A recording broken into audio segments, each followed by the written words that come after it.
आज जौन फोन करे के होई हम करब, तू उन्हें से फोन मत करिए। का है कि इन्हें बहुत लोग चालाक बनने की कोशिश भी करता, समझ गिला? चलो फोन रखा।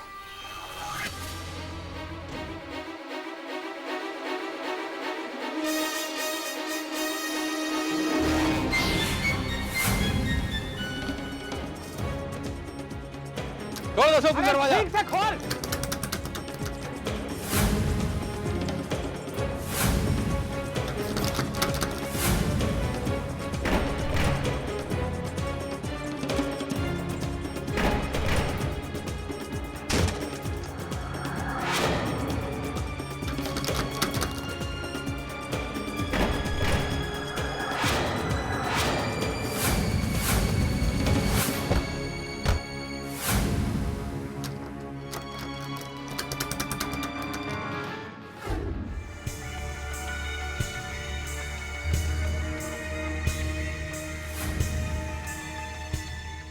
आज इनका उपाय करके छोड़े।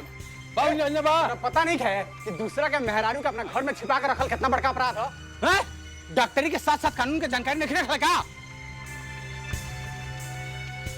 जवाब दे। जानकारी तुम्हें होनी चाहिए, मुझे नहीं, समझे?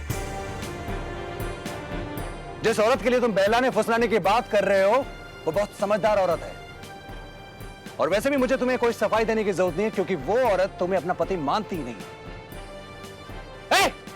ओकरा मानला ना मानला से का करे के बारे? हम तो ओकर पति है नु। जियो सर। और तो रुका लगले रे हैं? ओकर यार हुआ, स्कायो को लुकवा के रख ले बड़स। बाबू जी आप जैसे जाहिल से तो मैं बात करना ही नहीं चाहता। हाँ तो बात मत कर, तोरा से क्या बात करी? हट हट। क्या कर लिया? जवाब दे होकर। तोरा बात नहीं करेगा, बात मत कर। हमनियों का तोरा का अपना मुंह ना लगाएं सब। लेकिन वहां छत पर बैठ के पटर पटर का करे बड़ा? मर्द का बच्चा बड़ा नीचे उतार। ए ना तो फिर दरवाजा तोड़ दो जाए था। ये तो सर चलो तो ए सो पीछे जाओ। अच्छा मैं तो चाहता हूं कि आप दरवाजा तोड़ो ताकि मेरे लिए बहुत इजी हो जाए आप जैसे लोगों पर मुकदमा ठोकना।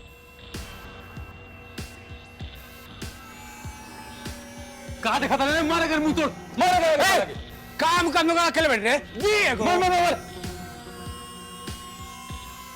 वो हमार बीबी ही ते हमारा बीबी के शराफत के साथ हमारा हवाले कर दे, ना तो नहीं तो क्या कर लोगे? कुछ नहीं कर सकते तुम। अगर अपनी बीवी से इतना प्यार और लगाव है तो जाके डीएनए टेस्ट कराओ या फिर ब्लड टेस्ट करवाओ और लाके यहां पर रिपोर्ट दो। अगर तुम्हारी रिपोर्ट सही रही तो ये तुम्हें अपना पति मान लेगी। ए ना कराई ना कराई ना कराई रे, बोले बोल। तारा डीएनए फीएनए के तो वो हमरा घर के मामला बा।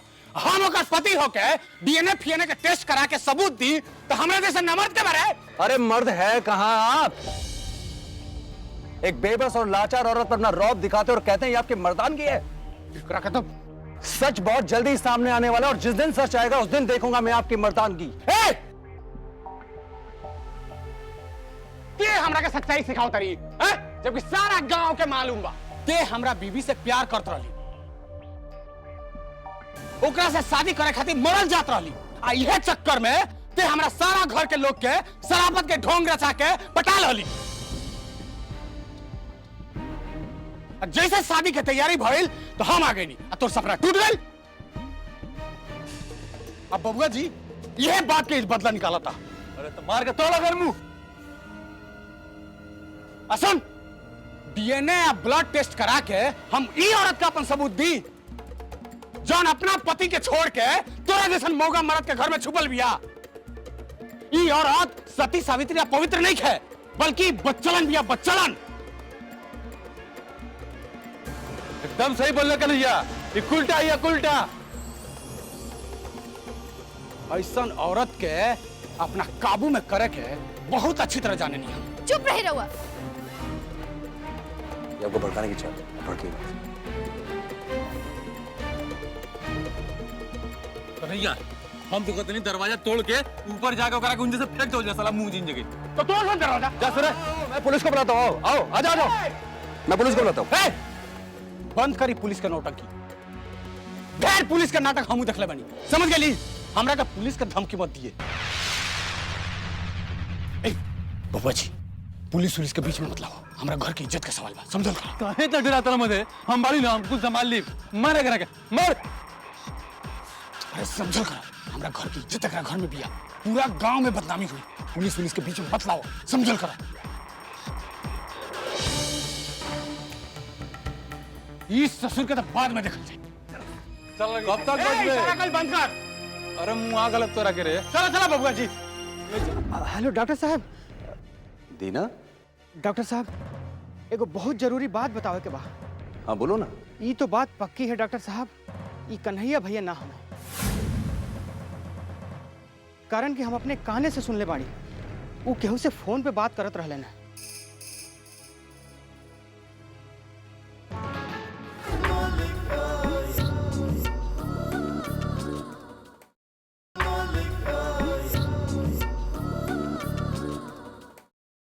पता ना दुल्हन के का हाल होई, कौना हालत में होई है। रात भर से गायब बाड़ी। बाकी बाड़ी नहीं हो औरत जीती। अरे हमरा तो कुछ बुझाते नहीं के। ई केकरा पर शक करी और केकरा पर विश्वास करी या भरोसा? भैया ये बात बादों में हो सकेला, अभी तो पता कैला के जरूरत बा। अरे तो कहाँ से खोज के लिए उनका क्या है? ये अमारवा भी पता ना कहाँ चल गई बा, अभी तक ले ना आइल। अब बुआ जी हो सकेला कि दीदिया उनकरा के रास्ते में मिल गई होई हन, वहां से उनकरा के गाँव ले गई होई हन।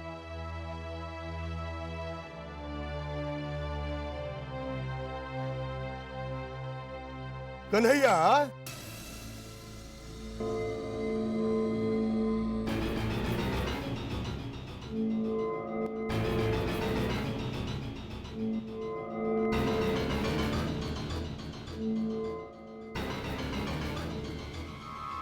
बाबूजी, प्रेमा यही गांव में बाड़ी।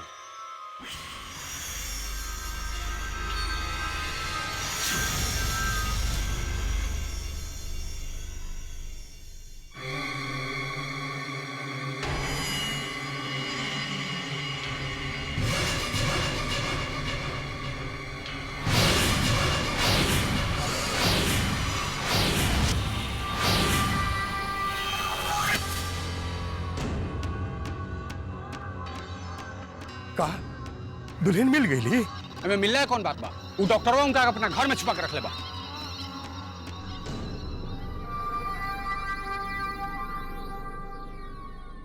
ओहो, चला ई तो तू बड़ा राहत के खबर ले आई। बड़ा कलेजा शांत हो का मतलब?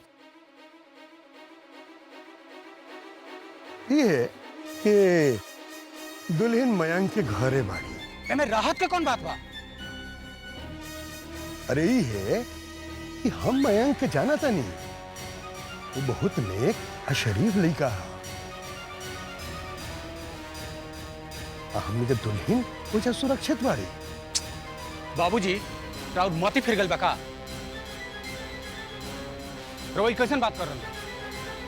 हम उनका शराफत के लेकर चाटेब का, वो हमरा मेहरारू का अपने घर में लेकर छुपावल बड़न, और वो कहते हैं कि वो नेक शरीफ बड़न। हम तो उनका धमकी दे के आई नहीं, फिर इस सोच के छोड़ देनी है कि उरा और कहल माने लो। हमें इजा यही खातिर आयल बनी कि रुआ चली हमका से कहीं कि अपन शराफत के नौटंकी कल छोड़स, क्योंकि बहू बेटी पर नजर डालल, ओकरा के अपना घर में छुपा के रखल कोनो शराफत ना हो। तो चल के दरवाजा खुलवाई। हमार अपन मेहरारू अभी के अभी चाहिए। बेटा कन्हैया, इतना उतावला ना होके के चाहिए। अरे दुल्हन बहुत समझदार है, वो बात के समझ जाई है, ठीक से समझा दिल जाई, तब मना के उनका के घरे ले आवल जाई। रवा ठीक कहता नहीं भैया, दुल्हन के समझा बुझा के घरे ले आवे के पड़ी। हाँ बुआ जी, रवा ठीक कहत बानी। दीदिया अभी बहुत परेशान हुई, आप केहू के बातों ना समझी।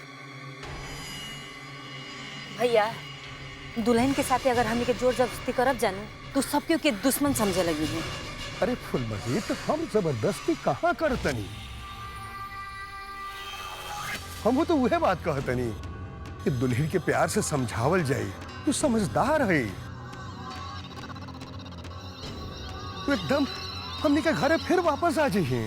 बाबूजी, रोलिंग के नेकी या सराफत के नौटंकी हमरा समझ से बाहर बा।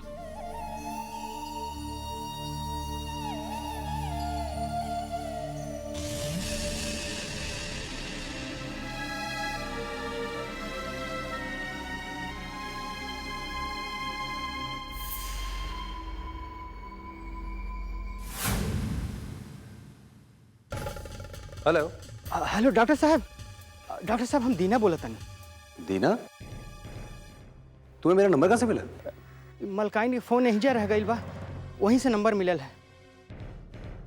डॉक्टर साहब, एगो बहुत जरूरी बात बतावे के बा। हाँ बोलो ना। ये तो बात पक्की है डॉक्टर साहब, ये कन्हैया भैया ना हमें, कारण कि हम अपने काने से सुनले बाड़ी वो केहू से फोन पे बात करत रहले ना। क्या बात कर रहे हो दीना तुम? कहत रहले ना कि वो ये घर के चाबी और इज्जत दोनों अपने मुट्ठी में करे के बा। और क्या कर रहे थे? और कहत रहले ना कि वो मलकाइन के इज्जत बर्बाद करे के खातिर ही घर में आयल बाड़े। अच्छा। और डॉक्टर साहब, सबसे जरूरी बात तो ये है कि वो हरिपुर के नाम लेत रहल है। कहत रहले है कि कभी हरिपुर फोन मत किया और भूल के भी लाल मन के नाम मत लिया। दीना, तुम जानते हो हरिपुर कहाँ है? हाँ डॉक्टर साहब, ये आपन जिला है ना, उनकर बगल वाला जिला में एक बहुत बड़ा कस्बा है। क्या नाम बताया तुमने? लाल मन्ना? जी जी डॉक्टर साहब। ठीक है दीना, मैं तुम्हें फोन करता हूँ। जी ठीक बा।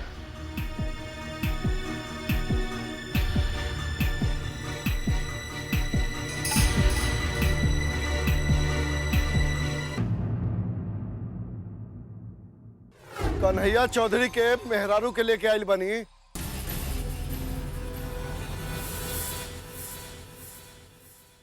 साचो?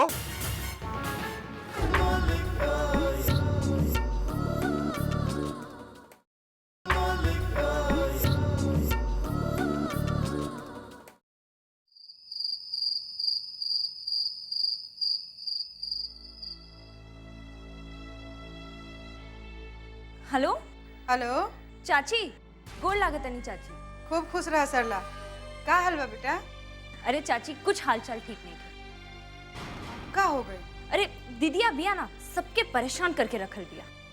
अब तहर दीदिया का कह देली दादा? अरे अपन घर द्वार अब पति के छोड़ के डॉक्टर बाबू के पास जाके बैठी। बतावा, ई कोनो बात भइल? आवे के नामे ना ले तड़ी। ई तो का कहतड़ी? हाँ चाची, और अच्छा चाची, हम फोन रखत नहीं, लागत है केहू आइल बा, बाद में फोन करब। अच्छा ठीक बा, लेकिन फोन करी है जरूर।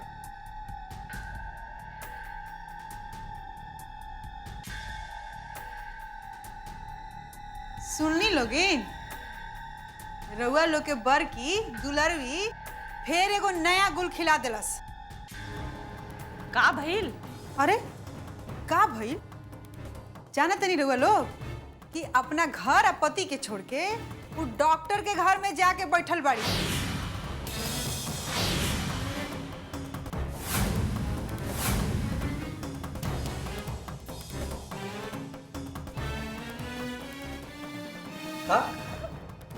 का कहत बाड़ू? हमने की कहत? सरला कहत रलिया, सरला।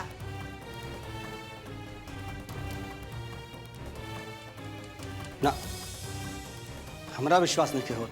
तो रउआ आज ले केकरा पर विश्वास भइल बा? बड़की के छोड़ के?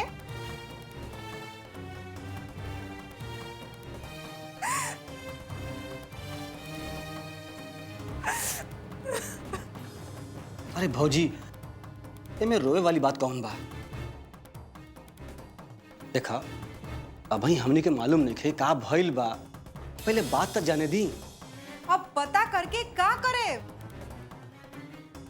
जौन होके के रहे वो हो गई। नैहर के इज्जत माटी में मिला दिलस बड़की। हमरा सवेरे वहां जाए के होई।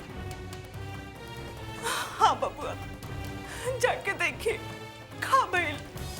हमार बड़की तो ऐसा ना रहे, पता नहीं ओकरा के का हो गइल बा। ई रउआ का राग अलापत रहिले जी जे हमार बड़की ऐसा ना रहे वैसा ना रहे।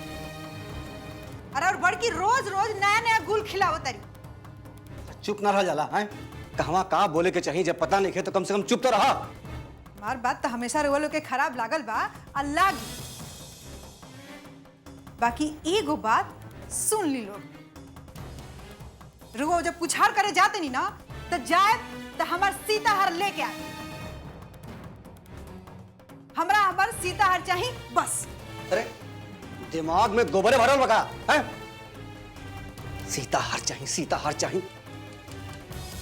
अरे मुसीबत के समय में कुछ अच्छा ना बोल सके लू तो कम से कम बुरा तो मत बोला। सीताहार चाहिए।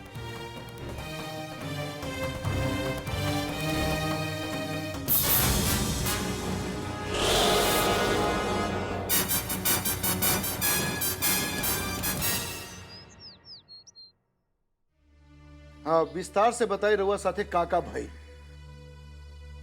उ हमरा संगे मारपीट कैलन, गाली गलौज कैलन, अब जबरदस्ती करे के भी कोशिश कैलन।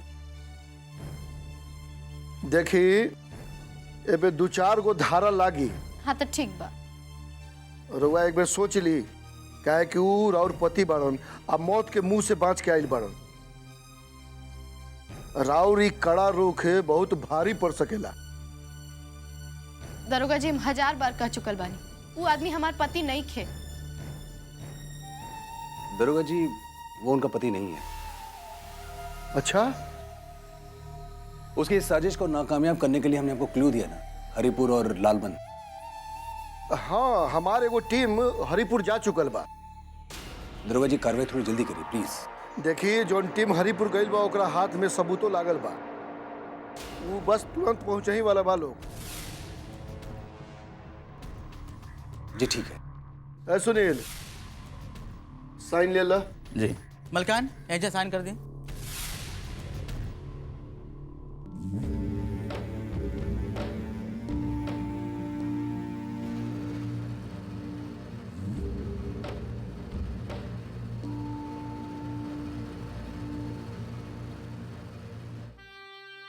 रानी, तू हमरा मेहरारू के अपने घर में छुपा के रख ले बा, तो मैं ई घर के इज्जत नहीं खे जात। हम ओकरा दरवाजा पर चल गई अपना मेहरारू के ले आवे खातिर, तो ई घर के नाक कट गई। कहता नहीं ना कि हमनी के वहां ना जा सकिले जा। पुलिस आइल बाटे होई जा, केस दर्ज करत हुई। जहां तक डॉक्टर साहब के सवाल बाटे तो हमनी के उनकरा पे पूरा विश्वास बाटे। हाँ हाँ, अब हुए डॉक्टर साहब तोनी खातिर बहुत बड़ा हितैषी हो गइल बड़न, और हम दुश्मन हो गइल बनी। हितैषी या दुश्मनी के बात नहीं खे, बात विश्वास के बाटे। हमरा के तोहरा ऊपर विश्वास नहीं के। का? तारा हमरा पर विश्वास नहीं के? हाँ। अपना बड़ भाई पर विश्वास नहीं के? हाँ।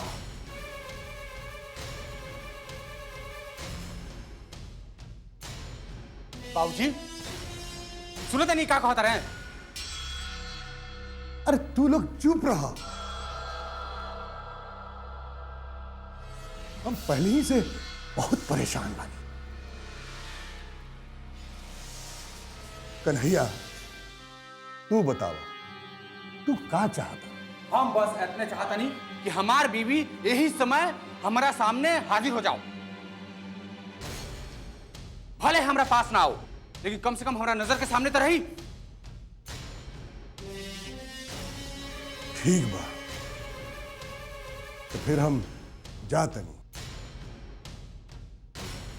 क्या कहते हैं भैया? जोर जबरदस्ती कैला कोनो जरूरत नहीं थी। अरे हम कोनो जोर जबरदस्ती करे थोड़े जाते नहीं। कन्हैया ठीके कहता है, अगर वो एजा आ जाते रही तो उनका के एक हाथ ना चाहिए। अरे एजा आई हैं तो एजा हमनी के साथे उठी हैं, बैठी हैं, रही हैं, बतियाई हैं। कन्हैया चौधरी,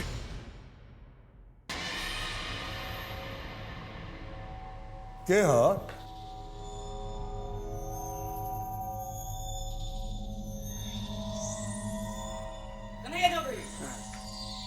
का बात बा? बोली दरोगा जी। कन्हैया चौधरी के मेहरारू के लेके आइल बनी।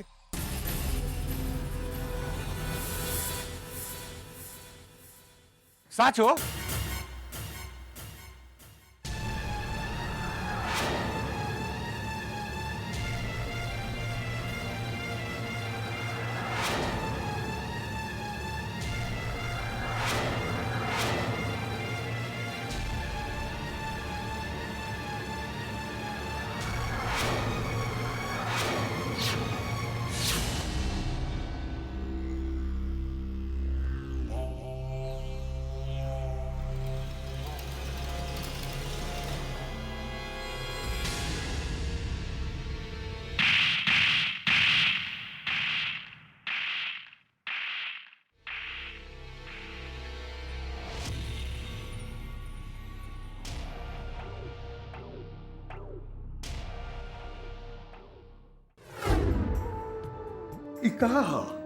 एमे हमार जेवर आ गहना है जेकरा हम 2 हिस्सा में कर देले बानी, एगो अमर बबुआ खातिर, एगो राजू बबुआ खातिर।